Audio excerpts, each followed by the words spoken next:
Senhor, em 2 Coríntios,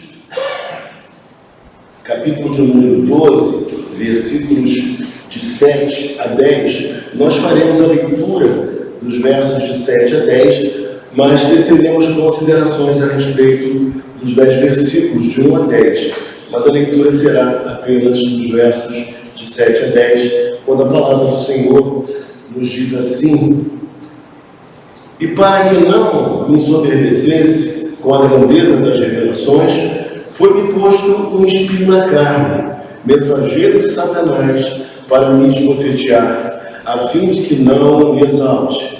Por causa disto, 3 vezes pedi ao Senhor que o afastasse de mim. Então ele me disse: a minha graça te basta, porque o poder se aperfeiçoa na fraqueza. De boa vontade, pois, mais me gloriarei nas fraquezas, para que sobre mim repouse o poder de Cristo. Pelo que sinto prazer nas fraquezas, nas injúrias, nas necessidades, nas perseguições, nas angústias, por amor de Cristo, porque quando sou fraco, então é que sou forte. Senhor Deus e Pai, te agradecemos pela Tua palavra, por coisas tão lindas que já aconteceram aqui nesta manhã, Pai, cada ato deste culto. E nós queremos te pedir agora que o Senhor também nos conduza, Pai, na exposição da Tua palavra, que o nosso coração seja fortificado, Pai, e que a nossa instrução possa ser ainda, Pai, mais avolumada. É o que nós te pedimos nesta hora, e desde já te agradecemos, porque o fazemos em nome santo de Jesus, o Teu Filho amado. Amém.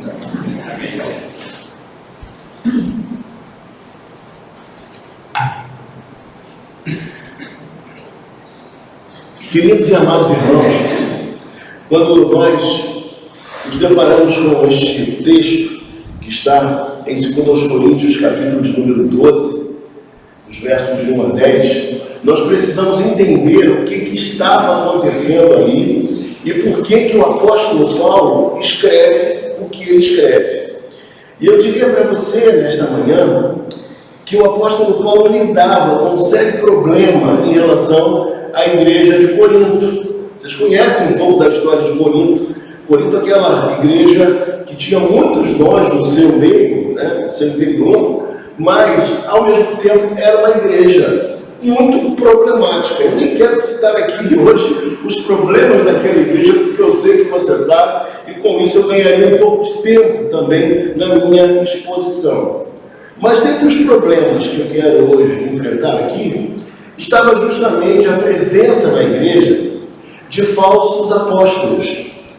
Apóstolos que se julgavam realmente homens detentores de poder, de muitas visões, muitas revelações, pessoas que conheciam a Deus muito profundamente. E essas pessoas, quando olhavam para o apóstolo Paulo, o que elas viam em Paulo? Elas olhavam para Paulo e achavam que Paulo não era propriamente um apóstolo. E por que isso? Porque o apóstolo Paulo foi o que, gente? Ele foi preso, ele apanhou, ele foi expulso de cidades, ele viveu as maiores agruras. Então eles achavam que, sendo ele apóstolo, ele não poderia passar pelas coisas que ele passou. Como hoje também muita gente pensa que pelo simples fato de nós sermos crentes, nós estamos isentos de problemas, de traumas, de dores, de lutas, de dificuldades. Não é bem assim. Você pode ser um crente muito fiel e estar vivendo momentos de dificuldades, de lutas e também de dissabores. Então, quando nós entendemos o que Paulo estava enfrentando, a gente se coloca no texto também. Porque qual de nós nunca viveu problemas, lutas, dores, e nós somos crentes. Mas apesar de sermos crentes, nós também estamos no mundo caído e vivenciando situações profundamente adversas. E por conta de Paulo passar por essa situação, Paulo vai fazer algo que até então ele havia relutado em fazer. Veja comigo, versículo de número 1 e versículo de número 2. Se é necessário que me glorie, ainda que não convém, passarei as visões e revelações do Senhor. O apóstolo Paulo, neste versículo 1, o que ele quer dizer? Ele quer dizer o seguinte: olha, gente, eu nunca fui dado a me achar. Eu nunca me vi como coisa grande demais, porque grande é o Senhor. Então, eu também tive revelações como vocês dizem ter tido. Eu também tenho experiência com Deus. Eu também tenho intimidade, como eu costumo falar hoje, né? Eu tenho intimidade com Deus. Ele também possuía intimidade com Deus. Só que ele não fazia disso o cerne do seu ministério. Ele não usava isso para apavorar pessoas, ou para dizer que ele possuía uma autoridade espiritual que mais ninguém tinha. O apóstolo Paulo não era feito a essas coisas. E, portanto, ele julgava que a semelhança de Jesus Cristo, todo líder deve ser alguém extremamente humilde, a semelhança do Senhor, e não um líder exaltado, aquele líder inatingível, que diz ter uma espiritualidade que mais ninguém tem, aquela pessoa que ninguém acessa, que ninguém encontra, que ninguém consegue conversar com ela. Não! Ele se fazia de um líder que era semelhante a Cristo. Portanto, ele era alguém comum, se via como alguém comum, mas que, entretanto, havia recebido uma incumbência muito importante de Deus, que era a incumbência de ser um apóstolo. E aí, quando a gente olha para o texto, ele vai falar no verso de número 2 da seguinte forma: conheço um homem que em Cristo, que há 14 anos foi arrebatado até o terceiro céu, se no corpo ou fora do corpo, não sei, Deus o sabe. Ele vai usar aqui uma estratégia de oratória muito comum na antiguidade. Então, Paulo, em lugar de falar, eu vivi uma experiência assim com Deus, eu vivi há 14 anos uma experiência tão íntima que eu não posso contar as coisas inefáveis que eu presenciei. Mas o apóstolo Paulo, então, querendo demonstrar que realmente ele era humilde, ele era realmente humilde, ele diz assim: conheço um homem que em Cristo, que há 14 anos foi arrebatado até o terceiro céu. Ele está falando de algo que ele guardava no si, de algo que ele não tinha exposto ainda, que ele não tinha falado para ninguém, porque ele queria ser respeitado pela pessoa que ele era, pela vida que ele levava, por aquilo que ele ensinava, pelo respaldo moral da sua própria existência, e não para trazer sobre as pessoas um temor, um medo, e dizer: olha, eu sou o cara, eu sou a voz de Deus, e vocês todos têm que se submeter. Não, Paulo não faz isso. Então Paulo usa esse caminho, diz: olha, eu conheço alguém que teve uma experiência muito grande com Deus há 14 anos atrás. E mais uma coisa que ele nos mostra aqui, que a nossa vivência espiritual, a nossa intimidade com Deus é nossa. A gente não precisa fazer propaganda dela. Eu sei que todo mundo que é crente tem experiência com Deus profunda. Se ainda não teve, vai ter. Mas todo cristão tem experiências profundas com Deus. E a primeira delas é a experiência da nossa própria salvação, a nossa conversão. Quando de repente a gente ouve a pregação, a palavra de Deus, e a gente diz assim: olha, era isso que eu precisava na minha vida, a partir de hoje vou viver de forma diferente. É uma grande experiência com Deus. Aquele alívio na alma, pela certeza de que Deus nos perdoou dos pecados pregressos, daquilo que nós fizemos de errado, que não deveríamos ter feito. Deus nos perdoou, e isso é motivo de glorificação e experiência profunda com Ele. E na sequência, ele vai dizer uma coisa muito interessante. Foi uma experiência tão profunda que ele não sabe se ele estava no corpo ou se ele não estava no corpo. Mas uma coisa ele diz para nós, que ele foi arrebatado. E quando ele vai falar para nós que ele foi arrebatado, ele está expressando algo maravilhoso, ou seja, que essa experiência não foi produzida, nem foi provocada por ele. Ele não é o autor do arrebatamento. Ele não foi arrebatado porque ele era um homem que buscava muito a Deus. Não, ele foi arrebatado porque Deus assim o quis. Foi Deus quem fez, não ele. Mas aqueles falsos apóstolos, eles estavam dizendo que eram eles. Eles tinham intimidade com Deus, eles eram superiores a Paulo. Paulo não sabia das coisas que eles haviam experimentado. Paulo não tinha o conhecimento. E, infelizmente, irmãos, isso ainda acontece no meio do povo de Deus. O apóstolo Paulo falava em outras línguas como ninguém falava. Mas o apóstolo Paulo diz que ele preferia falar o quê? No próprio idioma, para que todos pudessem entendê-lo e que todos pudessem ser edificados pelo seu ensino e pela sua instrução. E no verso de número 3, eu sei que tal homem, se no corpo ou fora do corpo, Deus o sabe, foi arrebatado ao paraíso e ouviu palavras inefáveis, as quais não é lícito ao homem definir.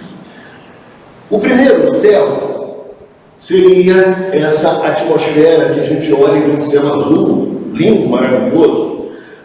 O segundo seria o espaço no qual nós vislumbramos as estrelas, os astros. Esse seria o segundo céu. E o terceiro céu, qual seria então? O terceiro céu, onde ficava e fica o trono de Deus. O trono de Deus fica no terceiro céu. E o apóstolo Paulo, meus irmãos, teve uma visão tão maravilhosa assim. Se no corpo ou fora do corpo, ele mesmo não sabia dizer, mas Deus sabia. E essa experiência toda que ele teve, ele diz, usa uma palavra aqui, a nossa versão, inefáveis. O que significa dizer isso? Coisas que não foram ditas ou não podem ser ditas com palavras.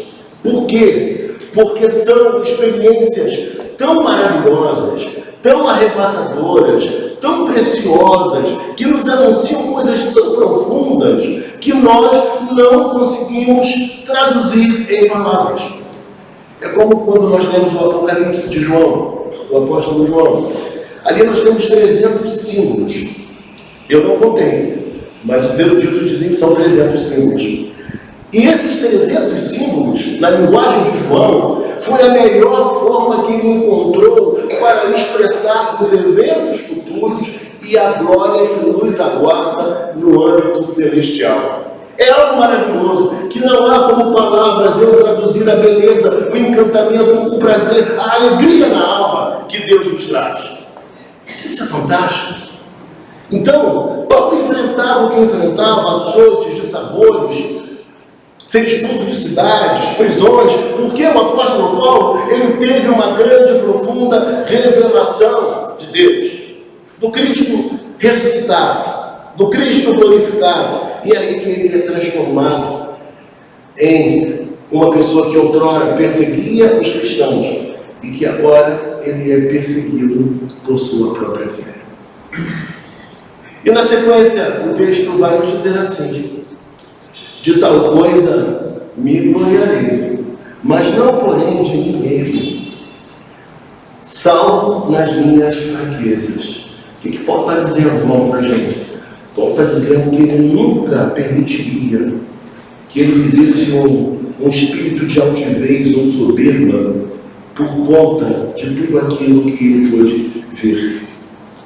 Ele está dizendo que o líder cristão, ele não pode ser como aqueles líderes eram. Paulo está mostrando para nós que o nosso referencial de liderança é Jesus Cristo. Mas por vezes nós queremos não um líder, não um pastor, nós queremos um chefe. Nós queremos por vezes alguém que exerça a autoridade com mão de ferro.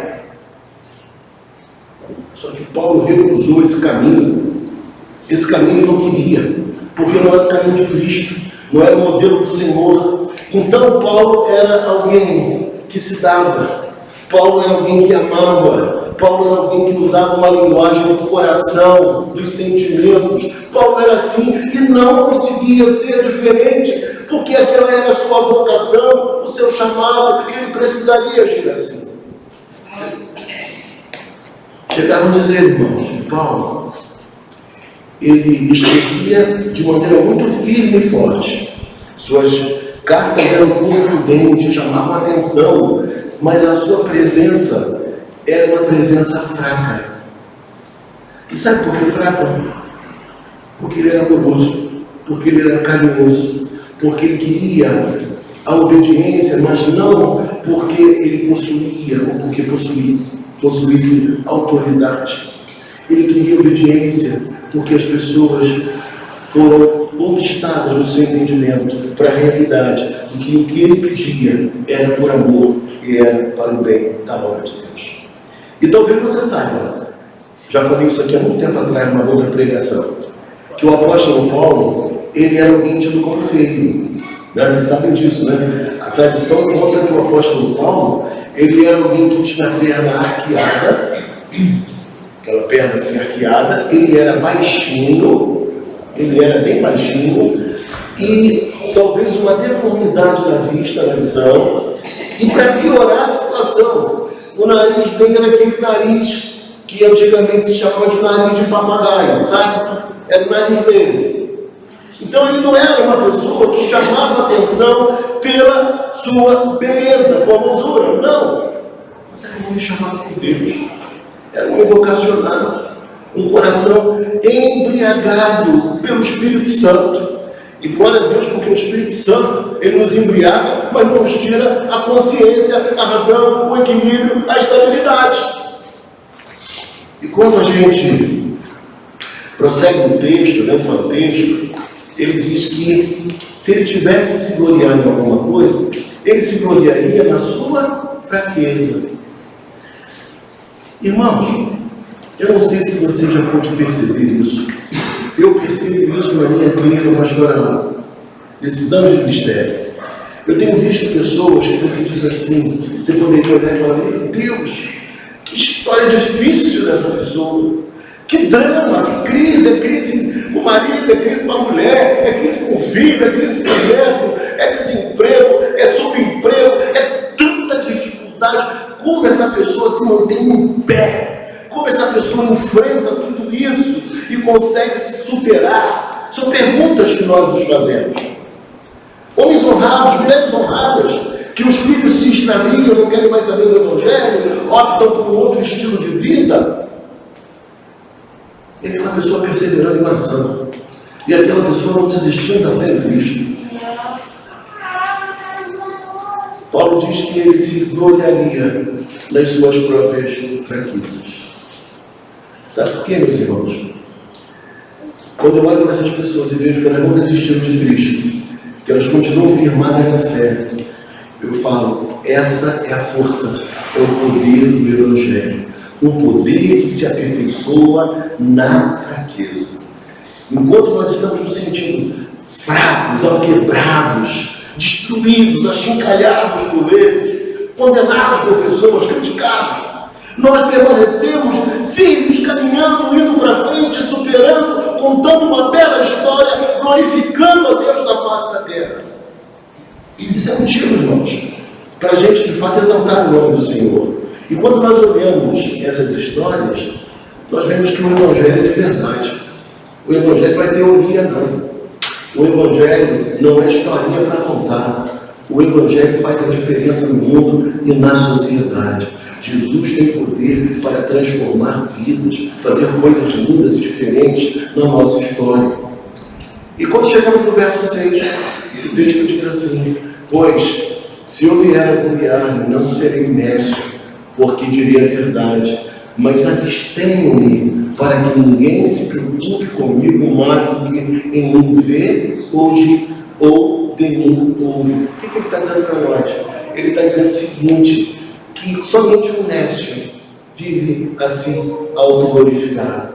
Ele está dizendo para nós que ele iria se abster completamente desse tipo de conduta e desse tipo de vida. Ele não queria que ninguém se preocupasse com ele, mais do que as pessoas poderiam ver e também poderiam ouvir. O que ele está dizendo? Olha, o que me confere autoridade não são as revelações que eu tenho, porque todo mundo pode dizer que teve algum tipo de revelação. Se eu disser que tive uma revelação aqui, irmãos, vocês vão dizer o quê? Pastor, não acredito. Você pode não acreditar teologicamente, mas você não tem como refutar alguma coisa que está dentro de mim. Dá para compreender? Mas só que o apóstolo Paulo, ele está dizendo que essas visões são visões que nós não podemos aferir se elas aconteceram ou não, qual foi o grau de profundidade ou não. O que nós temos que fazer é o seguinte, é valorizar a liderança, perceber os líderes muito mais por aquilo que eles vivem e aquilo que eles ensinam. Quando nós olhamos para a liderança e vemos que há coerência entre discurso e prática, isso é maravilhoso. Nós encontramos, de fato, pessoas que foram chamadas por Deus para o exercício da liderança. Mas, às vezes, nós encontramos pessoas que dizem uma coisa, mas que vivem outra completamente diferente. Falam de humildade, mas são arrogantes. Falam que são pessoas dedicadas a Deus, mas não amam o próximo. Não se preocupam com aqueles que sofrem. Então seria um discurso completamente contraditório. E Paulo está dizendo, olha, não é assim. E o que eu quero de vocês é que vocês reconheçam que o que eu prego é verdade, o que eu vivo é verdade, que eu sirvo ao Senhor, e o que me impulsiona a enfrentar o que eu enfrento. Eu sei também que é também o que você tem coragem de enfrentar por esse motivo que eu vou dizer agora. Nós só enfrentamos o que enfrentamos. Porque um dia nós fomos amados por Jesus Cristo. Porque um dia nós recebemos em nosso coração a salvação. E é isso que nos move, como moveu Paulo, a enfrentar prisões, a enfrentar cadeias, a enfrentar abandono de pessoas com as quais ele convivia. E quando a gente olha para a sequência do texto, o texto vai dizer assim para nós: e para que não me ensoberbecesse com a grandeza das revelações, foi imposto um espinho na carne, mensageiro de Satanás, para me esbofetear, a fim de que não me exalte. Algumas coisas importantes que você deve estar pensando aí. Pastor, eu gostaria de saber o que é esse espinho na carne, o senhor sabe? Eu vou falar para você uma coisa com muita sinceridade. Eu não tive essa revelação. Eu não sei qual é o espinho na carne. Mas o que eu posso dizer para vocês é aquilo que nós encontramos nos escritos dos grandes estudiosos. Aqueles que examinam documentos, a língua original do Novo Testamento, o grego koiné, aqueles que são pesquisadores mais aprofundados. Eles chegam à conclusão que as duas ideias mais prováveis, embora não estejam afirmando, assim como eu também não estou. Eles acreditam que o espinho na carne fossem as perseguições que Paulo sofria, constantes. Outros acreditam que seria uma doença crônica, que Paulo convivia com ela por anos a fio. E quem teve ou lida com alguém que tenha uma doença crônica, sabe a luta que é, sabe como isso fragiliza a pessoa, tanto fisicamente como emocionalmente, abala a pessoa. Mas apesar, vamos supor, que fosse de fato uma doença crônica, alguns chegam a dizer que talvez fosse uma doença ocular, oftalmológica. Mas uma coisa nós vemos, que apesar disso trazia tanto desconforto e dissabores ao apóstolo Paulo, se é que foi isso. Paulo nunca desistiu. Paulo nunca cruzou os braços. Paulo nunca falou assim, olha, eu não vou continuar não, porque eu estou muito fraquinho. Eu não vou continuar não, porque realmente Deus não está me ouvindo não, e não está me respondendo às orações. E essa era uma argumentação dos falsos apóstolos contra Paulo. Como assim, sendo Paulo como Paulo é, ele nos fala que tem um espinho na carne e que orou por 3 vezes e Deus não removeu dele esse espinho na carne? Diria para você nesta manhã que nós, quando abraçamos a fé em Cristo, nós a abraçamos para nos alegrar nele, mas também para sofrer por ele. Nós abraçamos uma fé para enfrentar as dificuldades da vida, sem perder a nossa confiança e o nosso amor por ele. Não podemos fazer como a mulher de Jó, que, segundo alguns dizem, foi a primeira adepta da teologia da prosperidade. O que ela disse? amaldiçoa Deus e morre. Amaldiçoa Deus e morre. Por quê? Na visão dela, só valeria a pena seguir a Deus se todas as coisas estivessem nos seus devidos lugares, se tudo acontecesse exatamente como ela sonhava, como ela esperava. Só que, meus irmãos, a vida não é assim. E nós precisamos ter maturidade espiritual para enfrentar as vicissitudes da vida, sem perder o nosso ânimo, a nossa fé e a nossa coragem. Porque tudo isso que você vive e que eu vivo também, isso um dia vai ser história derrotada.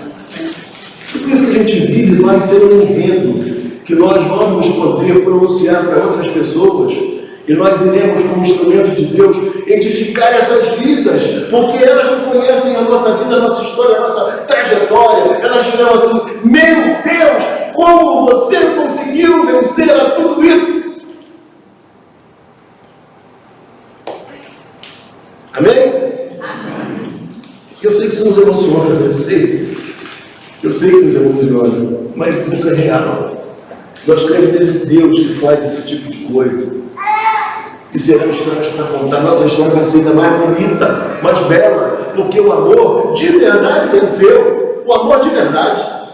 O amor daquele que ama Cristo, eu quero dizer. Daquele que supera as agruras da existência, porque sabe que tem uma missão, que a nossa vida tem um propósito, por mais dolorida que seja, por mais difícil que seja o momento. E aí, meus irmãos, o texto nos fala então que era um mensageiro de Satanás. Pela permissão de Deus, Satanás trouxe esse desconforto à vida deste homem chamado Paulo. Mas uma coisa Satanás não conseguia ver, gente. Ele não conseguia ver que aquilo que ele trouxe de ruim para a vida do apóstolo Paulo, Deus converteu em alguma coisa benéfica. Ou seja, isso foi um instrumento usado por Deus para que este homem chamado Paulo, ele não viesse de forma alguma a se exaltar e se achar alguma coisa. Isso levava ou conduzia à humildade, à dependência de Deus. E como é bom a gente entender que a boa espiritualidade não nos conduz à altivez, mas nos conduz a uma vida que seja de fato vivida na presença e na dependência do Senhor. E aí é o Senhor quem abre portas, é o Senhor que traz livramentos, é o Senhor que faz coisas inauditas, porque Ele tem um propósito na nossa vida, de cada ser humano, de cada cristão. E o texto fala então que Paulo sofria com aquilo, mas que aquilo tudo veio para um propósito que Satanás não conseguia perceber. Para que Paulo não se exaltasse. Para que Paulo não fosse um arrogante. Assim como Satanás, quando pensou que tinha vencido porque Cristo foi à cruz, morreu, na verdade ele estava ali se tornando um grande perdedor. Mas só que Satanás não conseguia compreender nem visualizar isso. Ele queria apenas matar o Filho de Deus, mas não entendia que a nossa redenção passaria pela morte de Cristo, pela sua ressurreição. Amém? E aí, meus irmãos, o texto vai dizer para nós: por causa disto, 3 vezes pedi ao Senhor que o afastasse de mim. Aqui nos traz uma lição de espiritualidade. Existem coisas que vamos pedir a Deus de maneira insistente e devemos fazer, mas nem sempre Deus removerá essas coisas da nossa vida, porque elas fazem parte do processo. Elas são instrumentos da parte de Deus para que coisas possam ser realizadas da maneira que Ele quer. Portanto, cabe a nós orar, mas também nos cabe entender que Ele é soberano, que Ele não é menor quando Ele não nos cura, quando Ele não nos abre uma porta que a gente acha que seria a melhor porta de todas. Nós precisamos confiar que a sua vontade, ela é boa, perfeita e agradável. Olhe para o texto bíblico ainda, versículo de número 9, o texto diz: então ele disse, a minha graça te basta. E quando eu penso em graça, eu penso que a graça é o poder de Deus, não só o favor imerecido, mas a graça é o poder de Deus para nos possibilitar um enfrentamento de circunstâncias que nós acharíamos superiores à nossa própria força. É a graça de Deus que nos permite enfrentar aquilo que é muito grande, que é muito forte, que é muito avolumado, que nos assusta, que é uma briga hercúlea, que nós estamos sendo afrontados e não conseguiremos ter vitória naquela situação. É a graça de Deus que nos basta muitas horas. É Ele que faz com que a gente prossiga e não fique pelo caminho. E o texto diz mais: porque o poder se aperfeiçoa na fraqueza. Quanto mais nós nos vemos fragilizados, mais encontramos em Deus força para fazer aquilo que seria impossível aos olhos humanos. Nós conseguimos fazer coisas que ninguém consegue entender. E agora Paulo, na parte B do versículo 9, ele vai falar uma coisa muito especial.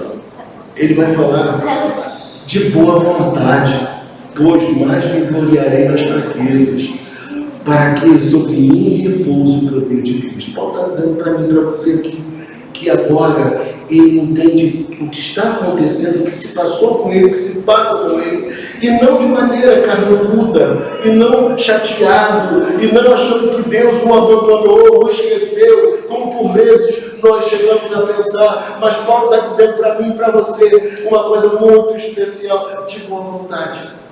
Ele agora vai enfrentar, vai continuar enfrentando as lutas, as fraquezas, as dificuldades, os abandonos, as tristezas, as notícias ruins, só que de boa vontade, entendendo melhor a coisa, sabendo que, como diz a parte final, para que sobre mim repouse o poder de Cristo. Porque, meus irmãos, na pedagogia de Deus, é justamente em meio aos sofrimentos que nós construímos uma personalidade forte. É em meio a essas lutas que nós mostramos para quem quiser ver que nós sabemos qual é o nosso objetivo e que Deus tem um propósito em nossas vidas. Amém? E no versículo 10, estou tentando reduzir o máximo aqui. No versículo 10 o texto diz: pelo que sinto prazer nas fraquezas. É interessante que Paulo, ele diz que sente prazer em algo ruim. Como isso é possível? Mas ele sente prazer em algo ruim porque ele sabe porque sofrer, porque sentir fraqueza, debilidades, ser afrontado, perseguido, não é uma coisa desejável por nós, humanamente falando. Mas o que ele está mostrando para nós é que aquilo redundaria em algo positivo para a obra de Deus e para Deus. Então ele iria se submeter a enfrentar as coisas, porque tinha um propósito, que havia um propósito, não era à toa que aquilo estava acontecendo. E aqui eu quero fazer uma digressão, eu quero recomendar um livro a vocês aqui. Se eu tivesse dinheiro, eu compraria e daria a cada um, tá? Eu quero recomendar a vocês um livro chamado Em Busca de Deus, do autor John Piper. Em Busca de Deus. Esse livro não é um livro caro, dá para comprar, dá para ler. Livro fácil de leitura, mas muito profundo ao mesmo tempo. John Piper lançou esse livro nos Estados Unidos e o título era Hedonismo Cristão em inglês. Hedonismo Cristão. Mas como dava uma ideia de prazer, e cristão não pode ter prazer, ideia de muita gente, o que ele fez? O livro foi lançado na língua, foi lançado em português com o título de Teologia da Alegria. Só que aí, entendendo que também o crente parece que não pode ser alegre. E que o texto, o título do texto poderia ser ruim para venda, Teologia da Alegria. Então, tiraram o texto também com esse título, Teologia da Alegria. E puseram finalmente o título de Em Busca de Deus. E por que eu estou falando isso para vocês, irmãos? Eu estou falando isso por um motivo. Porque o apóstolo Paulo diz, pelo que sinto prazer nas fraquezas. Existe um prazer cristão. O cristão também tem prazer. O cristão também tem felicidade. O cristão também tem gozo na alma em se relacionar com esse Deus amoroso. que nós podemos confiar nele.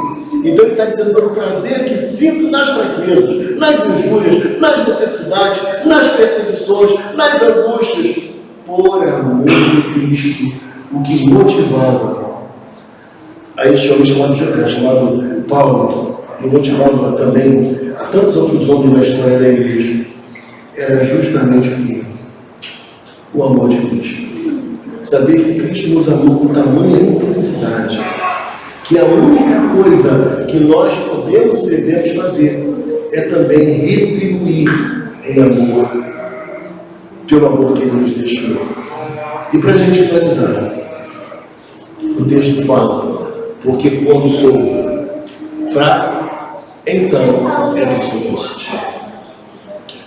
Porque quando sou fraco, então é que sou forte. Você já reparou que nos momentos de lutas, quando você pensa que a sua força foi toda embora, que a esperança não vai retornar ao seu coração, e você fala, meu Deus, parece que não há mais esperança, só coisas difíceis, só coisas complexas, meu Deus, o que será de mim agora? Parece que o tempo fechou, está tudo escuro, vai chover muito, vai ser uma tempestade. E nessas horas, meus irmãos, surge do seu interior, surge do meu interior uma alegria, uma esperança, que a gente não sabe como aquilo pode surgir. Não aconteceu nada de novo, não tem uma notícia diferente, nada ainda aconteceu, eu só vejo crise, eu só vejo dificuldade, mas que alegria é essa? Que vontade de louvar, que vontade de cantar, que desejo de continuar trabalhando, porque eu sei que tudo isso será ultrapassado para a glória de Deus. E na manhã de hoje, meus irmãos, quando nós nos preparamos para participar da Santa Ceia, eu queria fazer uma distinção muito séria. Para aqueles falsos apóstolos, o caminho é o caminho da autossuficiência. Eles achavam que eles eram autossuficientes. Mas quando nós olhamos para Paulo diz que o caminho da solução para a boa vida espiritual era justamente o reconhecimento da nossa fraqueza. O reconhecimento das nossas debilidades. Sabe por quê? Porque quando nós reconhecemos as nossas debilidades, nós encontramos um ancorador certo na pessoa de Jesus Cristo. E Ele é aquele que vai nos suster, que vai nos sustentar para que nós vençamos a todas as coisas que farão parte da nossa vida e da nossa existência. Eu digo a você, na manhã de hoje, este é o Deus que nós acreditamos. Ele diz, a minha graça te basta. Ele fala para nós que quando nós somos fracos, através do apóstolo Paulo, quando nós somos fracos, então é que nós somos fortes. Eu quero orar por pessoas aqui que são frágeis, que se sentem frágeis, que se sentem impotentes diante de tantos desafios, mas que na verdade essa fraqueza vai redundar no poder de Deus sendo manifestado de maneira gloriosa na vida de cada um de vocês.